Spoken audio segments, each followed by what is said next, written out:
मईशत तबाह होती चली जा रही है। यानी जिस सेक्टर को फैसिलिटेट करके आप अपनी जो है वो इकोनॉमी को बेहतर बना सकते हैं, उसको तो बर्बाद कर रहे हैं।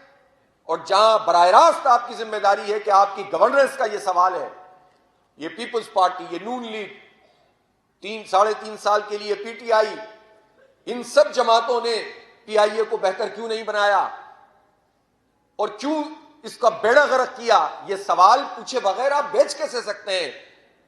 यानी जिनको कटहरे में खड़ा होना चाहिए, जिन पर मुकदमे बनने चाहिए, जिन हुक्मरानों पर, वही इसको बेचकर खुशियां मना रहे हैं, जश्न मना रहे हैं कि हमने बहुत बड़ा कारनामा अंजाम दिया। तो इस जुल्म के निजाम को हम कबूल नहीं कर सकते। ये पाकिस्तानी कौम के इदारे हैं, पहले तो इसका जवाब दो कि तबाह जिसने किया उसको फिक्स क्यों नहीं किया गया। तो कौन करेगा? ये तो सब एक दूसरे के मुहाफिज हैं, एक दूसरे को तहफ्फुज फराहम करते हैं, प्रोटेक्शन देते हैं। एक कार्टेल है जो पाकिस्तान के इदारों पर और पाकिस्तान के निजाम पर कब्जा किए बैठा है। इनकी रिश्तेदारियां आपस में होती हैं, इनके ताल्लुकात होते हैं, इनकी पॉलिटिकल जो भी राइवलरी होती है कोई जाती हैसियत में। लेकिन आप देखेंगे कोई जर्नल का बेटा होगा और किसी ब्यूरोक्रेट की बेटी से शादी होगी, किसी ब्यूरोक्रेट का बेटा होगा और किसी जागीरदार और वडेरे के बेटी से शादी, सब आपस में रिश्तेदार, ये सब एक दूसरे के मुहाफिज। ये निजाम है जिसके ऊपर ये एक छोटा सा तबका काबिज है और ये एक दूसरे के मुहाफिज है और आवाम को बर्बाद करते हैं और खूबसूरत खूबसूरत बातें करके लोगों को धोखा देते हैं। मईशत तबाही के दाने पे इन लोगों ने लाकर खड़ी कर दी है। तालीम का हाल ये है कि वो जिस तरह मैंने कहा कि गरीब, अमीर, मिडिल क्लास, सबकी अलग अलग तालीम, सेहत की सहूलतें लोगों को मैसर नहीं, औरतों का बुरा हाल है, उनकी सेहत के हवाले से कोई पाकिस्तान की हेल्थ पॉलिसी नजर नहीं आती।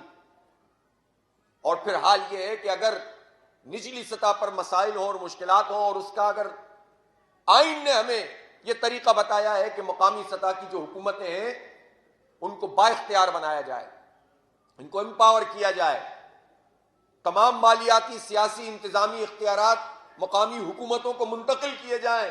तो पहले तो एक तो ये मुकामी हुकूमतें बनाते नहीं हैं, बल्दियाती इंतखाब कराते नहीं हैं, और कराने भी पड़ जाएं तो कोई उसको गैर जमाती करना चाहता है, कोई सारे इख्तियारात सल्ब कर लेना चाहता है। और इसमें चारों सूबों में इत्तेफाक मौजूद है कि बल्दियाती इदारों को हमें बिल्कुल भी हक नहीं देना। यही केपी में इस वक्त हो रहा है, यही पंजाब में इन्होंने किया है, यही सिंध में बदतरीन तरीके से हो रहा है और बलूचिस्तान में भी यही हाल है। ये अपने लिए तो कहते हैं सूबे के पैसे मिलने चाहिए, लेकिन नीचे इख्तियारात मुंतकिल नहीं करते। जमात इस्लामी ने इस शहर में लोगों के इन सारे मसाइल पर एक जबरदस्त तहरीक चलाई, अल्लाह ताला ने कामयाब फरमाया। आपके अपने टाउन में अल्हम्दुलिल्लाह में तारीखी कामयाबी मिली, लेकिन फिर इन्होंने मेयरशिप पर कब्जा कर लिया, सीटों को छीनना शुरू कर दिया। ये आपके यहाँ ज़िमनी इंतखाब हुआ था ना यूसी पे, वो अच्छा बैनर आपने लगाया हुआ है कि मैंडेट की चोरी का 1 साल, और वाकईतन ये बदतरीन तरीके से इन्होंने करप्ट अनासिर को लाकर बिठा दिया एस्टेब्लिशमेंट ने कराची में। पूरे मुल्क में यही काम किया है। बातें बड़ी बड़ी करते हैं, आयतें हमें कुरान की सुनाते हैं, तो अल्लाह का हुक्म नहीं है कि इंसाफ करो और अदल करो और किसी जालिम को मुसल्लत ना करो, जिसका हक नहीं है उसको आप ऊपर लाकर बिठा दिया। ये कहां लिखा हुआ है? और आपको चोर पसंद है, आपको डाकू पसंद है, आपको लुटेरे पसंद है। फील्ड मार्शल साहब से मैं पूछना चाहता हूं, जब आप ये फरमाते थे कि हम सिस्टम खत्म करना चाहते हैं, सिंध में सिस्टम काम कर रहा है, जो सिस्टम का बाप था वो तो आपने इस्लामाबाद में बिठा दिया। आप कैसे सिस्टम खत्म करेंगे? आपकी A+ टीम वो सारे चोर और डाकू हैं, उनसे ही आप आजाद कश्मीर में हुकूमतों का तख्ता लटवाते हैं, उनसे ही आप गिलगित बल्तिस्तान में ये काम करवाते हैं, उनसे ही आप बलोचिस्तान में ये काम करवाते हैं, उनको ही आपने सिंध पर मुसल्लत किया हुआ है। फिर आप कहते हैं कि करप्शन नहीं होनी चाहिए। तो ये तो नहीं चलेगा इस तरह से। कब तक दबाएंगे आप ताकत के जरिए से लोगों को? कभी तो आपको इंसाफ देना पड़ेगा। इसलिए जमात इस्लामी इस बात पर यकीन रखती है कि हम पुरअमन सियासी मुजाहिमत को आगे लेकर चलेंगे इंशाअल्लाह, अवाम में शऊर भी पैदा करेंगे और मुनज़्ज़म भी करेंगे। इसलिए कि पाकिस्तान में इस वक्त जो खला है वो खला मुनज़्ज़म और एक समत मुतय्यन करके जिद्दोजहद करने का है, एक डायरेक्शन में जिद्दोजहद करने का है। यह नहीं है कि एक फर्द है और बस वो वही सब कुछ है। कल्ट की पॉलिटिक्स पाकिस्तान में चलती है। वो कल्ट का जो नुमाइंदा है वो कहे अमेरिका मुर्दाबाद, लोग कहते हैं अमेरिका मुर्दाबाद। वो कहे फौज जिंदाबाद, लोग कहते हैं फौज जिंदाबाद। दर्स और तदरीस भी है, फहम कुरान की क्लासें भी हैं, बनो काबिल प्रोग्राम भी है। इसी तरह से बल्दियाती इदारों के इस्तेहकाम के लिए और इख्तियारात के लिए जिद्दोजहद भी है, अवामी मसाइल पर धरने भी हैं, जलसे और जुलूस भी हैं, इस्लाह माशरा के काम भी हैं, तालीम भी है, तदरीस भी है, और इन सब दा खिदमत भी है। इन सब कामों को अंजाम देते हुए हम एक मुनज़्ज़म गिरोह इकट्ठा करते हैं ताकि पाकिस्तान में जो इनकलाब हो उसकी कोई डायरेक्शन हो, डायरेक्शन लेस इनकलाब। उसको तो इनकलाब की जो जिद की कुव्वतें होती हैं, रद्द इनकलाब कुव्वतें उसका फायदा उठाती हैं जब मुंतशिर कौम निकलती है। इसलिए आने वाले दिनों में हमने ये फैसला किया, मैंने इज्तिमा आम में भी आप लोगों से ये गुजारिश की थी कि जाती तौर पर भी जब तक हमारे मामलात, हमारी नमाजें, कुरान पाक से हमारा ताल्लुक और इस तसव्वुर दीन और फहम दीन दुरुस्त नहीं होगा तो हम जमात को भी उसी तरह की पार्टी समझेंगे कि या तो कोई एक आम पॉलिटिकल पार्टी है या कोई मजहबी गिरोह या फिरका या मसलकी वाली पार्टी है। तो ये शऊर भी बार बार दोहराना चाहिए, ताज़ा करना चाहिए कि हम इकामत दीन की तहरीक हैं, हम महज कोई सियासी जमात या मजहबी गिरोह नहीं है। उसके लिए जो करैक्टर चाहिए, जो अखलाक और किरदार चाहिए, वो हर कारकुन को उससे लैस होना पड़ेगा, मुसल्ला होना पड़ेगा। वरना क्यों कोई हमारी तरफ जो है वो आएगा। हम कौन सा लोगों को जो है वो, हम हुकूमत में तो नहीं है कि जिसकी वजह से लोग हमारे साथ आए। हम तो एक स्ट्रगल कर रहे हैं। हम तो जहां बल्दियाती टाउन भी हमारे पास है, वहां भी इनके पास, बेचारों के पास इख्तियार नहीं है। कहां है ये लोग? कुरान पाक का मामला ऐसा तो नहीं है कि इससे आप जो है वो नजरें फेर लें। ये कुरान तो हुज्जत बन जाएगा क़यामत के दिन। इसको पढ़ा कितना, इसको समझा कितना, इस पर अमल कितना किया, इसकी तहरीक कितनी चलाई, इसका निज़ाम कितना कायम करने की कोशिश की। इसलिए कुरान पाक के साथ अपने ताल्लुक को जोड़ना, अपने लेन देन, अपने मामलात, अपने कारोबार, उसको दुरुस्त करना दीन मामलात का नाम है। और फिर यह सोचना कि हमारी बस्ती में कितने लोग ऐसे हैं जिन तक हम अपना पैगाम ही नहीं पहुंचा सके। पहुंचाया तो बस छोड़ दिया। फिक्रमंदी के साथ लोगों को जोड़ जोड़ कर अपने साथ शामिल करना, और यह कॉन्सेप्ट रखना कि हम जितने भी हमाजहती काम करते हैं ये सब इकामत दीन की जिद्दोजहद है, कोई कमतर, कोई ज्यादातर नहीं है इसमें। आने वाले दिनों में हमें मुल्क भर में 50,000 अवामी कमेटियां बनानी है, 50 लाख मेंबरशिप करनी है। अभी 20 लाख मेंबरशिप है। आप खुद अपने अपने इलाकों और हल्कों का जायजा लें कि कितने मेंबर्स आपने बनाए हुए हैं। आप पहुंचेंगे, लोगों से राब्ता करेंगे। अब अल्लाह का शुक्र है, लोग जमात इस्लामी को पसंद करते हैं, और इस शहर कराची में तो लोगों ने हमें सपोर्ट किया है। बस वो मायूस होते हैं जब मतलूबा नताइज नहीं मिलते।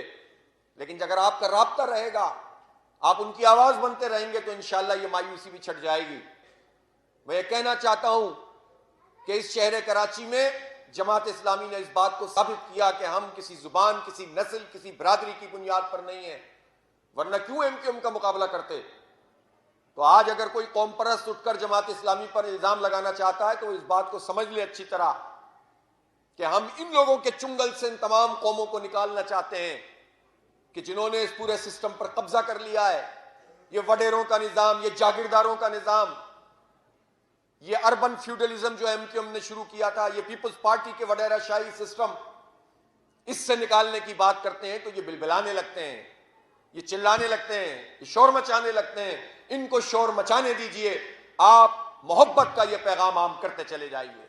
हम इंसानों को तकसीम नहीं करेंगे, लेकिन हम तमाम इंसानों के हक के लिए आवाज उठाते रहेंगे और उसके लिए जिद्दोजहद करते रहेंगे। इसलिए अपनी अवामी कमेटियों को भी और अपनी मेंबरशिप को भी वसी करें। जमात इस्लामी यूथ विंग, अशरफ भाई इसको जरा असर नो फाल कीजिए। और आने वाले दिनों में जिस तरह आज से 4-6 साल पहले हमने वो एक इलेक्शन किए थे ना, तो हो सकता है कि रमजान के बाद हम ये अनाउंस करें और फिर हर यूसी में और हर वार्ड में आप यूथ को अपील करें कि कौन कौन हमारे इस प्लेटफॉर्म से इलेक्शन लड़ना चाहता है। हम पूरा उसका आपको मैकेनिज्म बनाकर देंगे और फिर नौजवानों की मेंबरशिप करें और मेंबरशिप के साथ उनका मुकाबला कराएं और पॉजिटिव तरीके से उनकी कैंपेन चले और फिर उसके बाद उनके बॉडीज बने और वो सारे के सारे जो इलेक्शन में पार्टिसिपेट करें, चाहे जीतें या हारें, उनका कोई ना कोई रोल होना चाहिए इस पूरे सिस्टम में। इसके नतीजे में एक बड़ी तादाद में लोग हमारे साथ शामिल होंगे।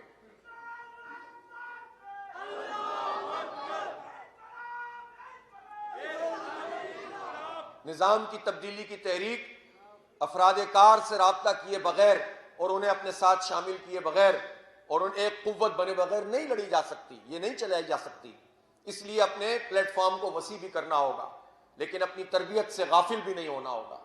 बुजुर्गों की सरपरस्ती में इस काम को अंजाम दें, जिन्होंने अपनी पूरी पूरी जवानियां इस काम में लगाई हैं और खपाई हैं, और नौजवान भी इस बात के लिए तैयार हों कि उन्हें अब आगे के मराहिल को बहुत तेज रफ्तारी से तय करना है। अल्लाह ताला आपकी इस तरबियतगाह को अपनी बारगाह में कबूल फरमाए। अल्लाह ताला आपको तमाम मसाइल और मुश्किलात से निजात अता फरमाए। और मैं एक बात मीडिया के हवाले से भी ये कहना चाहता हूँ, ये लोग मौजूद हैं, फ़लस्तीन के हवाले से इस वक्त ये बहस चल रही है कि पाकिस्तान को अपनी फ़ौज गज़ा भेजनी चाहिए कि नहीं भेजनी चाहिए।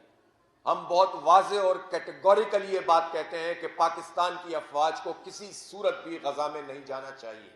ये अमेरिका का और ट्रंप का मंसूबा है कि पाकिस्तान की फ़ौज को या मुस्लिम दुनिया की फ़ौज को इसराइल से लड़ने के बजाय गज़ा के लोगों से लड़वाएं। अगर आपको इतनी ही परेशानी है तो आप इसराइल के खिलाफ क्यों नहीं लड़ते, जिसने हमारे 80,000 से ज्यादा लोगों को 2 साल में शहीद किया है। ट्रंप के मंसूबे पे अमल करके अगर आप गजा फौज भेजेंगे तो ये पाकिस्तानी फौज के भी खिलाफ है, कौम के भी खिलाफ है, हमारी पॉलिसी के भी खिलाफ है। हमारी पॉलिसी वाज़ेह है कि हम कोई ऐसा काम नहीं करेंगे जिससे इसराइल को फायदा हो, अमेरिका को फायदा हो और फलस्तीनियों को नुकसान हो।